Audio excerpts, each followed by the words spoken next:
complaint. Hey, it's a blessing to have you on with us. I appreciate it. Thanks for having me. No problem.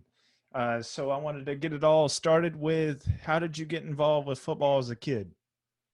I mean, as a little kid, played all sorts of sports: basketball, soccer, baseball, flag football. But as a little kid, like baseball, I grew up in Arizona, so baseball is a year-round sport out here. And I thought that was going to be like my dream of playing pro ball one day, and never really thought too much of playing youth football, like tackle football, like a lot of kids do across the country. Um, but then kind of got into it as a freshman, tried something new, and kind of still had a plan to play baseball. But as my body kept growing and coaches said, you know what, you got a better future with football than baseball, and started to take that to heart. So followed football. I hear you, man. Who are some of your role models?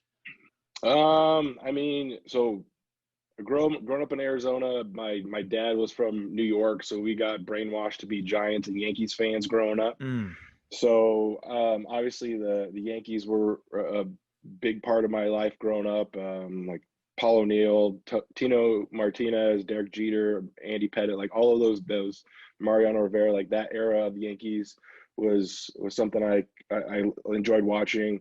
From the football side of things, I love watching Michael Strahan play. The Cardinals used to be in the NFC East, so once a year the Giants would come out here and we get tickets and go. And I used to love watching Michael Strahan in warmups, and just the passion and the excitement that he would have on the field was a lot different than baseball. Like baseball, you got the longer season, so it's more of a mental game, whereas football was this once a week. You got to give it everything you have, which was really cool to watch as a kid.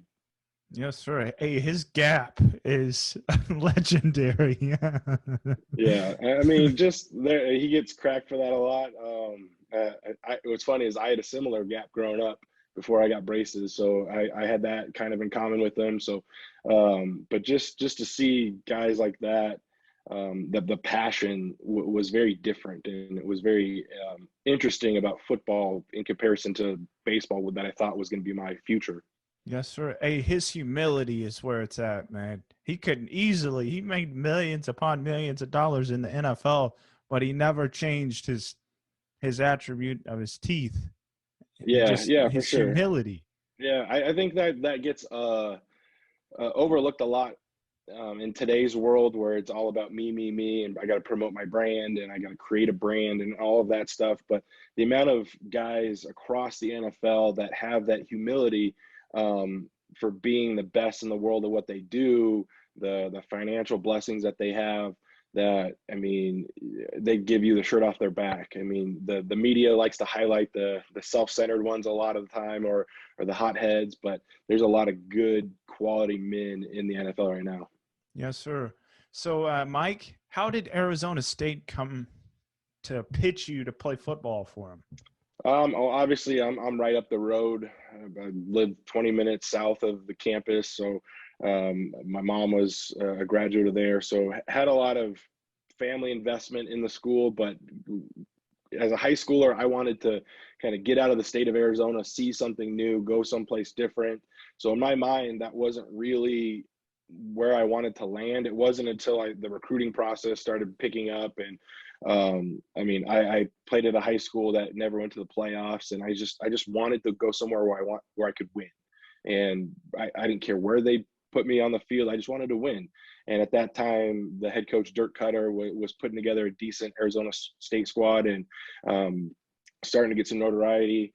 And I just felt like that was the best situation for me to win some games. And had a lot of people tell me not to go there because all of the distractions of being like a hometown kid, and all of the things that downtown Tempe and all of that in college town in your back, with people close to you, like easy to have lots of distractions. Whereas the idea, if you go someplace else where you don't have a lot of these distractions pulling you home, you can be more focused. But in my mind, like once I was there, I was immersed in it. And I quickly was able to shun any distractions and just kind of stick to my goals, and try to complete my objectives. Definitely. So, if you had to pick one moment at Arizona State what moment comes to your mind? Like best moment, your favorite moment? Ah, man, there's a lot of good ones. I mean, I always think it's like running out of the tunnel has always been something that's been really cool to me. It's often overlooked. It's something that happens before the game, but just like the build up where you're in the tunnel with all of the guys that you've been bleeding and sweating with and working hard, and you're right before the game starts. There's something about that calm before the storm in our tunnel. Now the stadium's completely different, but I don't know. We have a big rivalry in Arizona with ASU and U of A, and the 3 years I was a starter at center, we never lost. But winning the Territorial Cup down in Tucson, down where they hate your guts, is something awesome. And I always like winning at away stadiums better than winning at home stadiums. I know the hometown fans are always great, but I like sticking it to the visiting team. This concludes our episode today, folks. We greatly appreciate the support.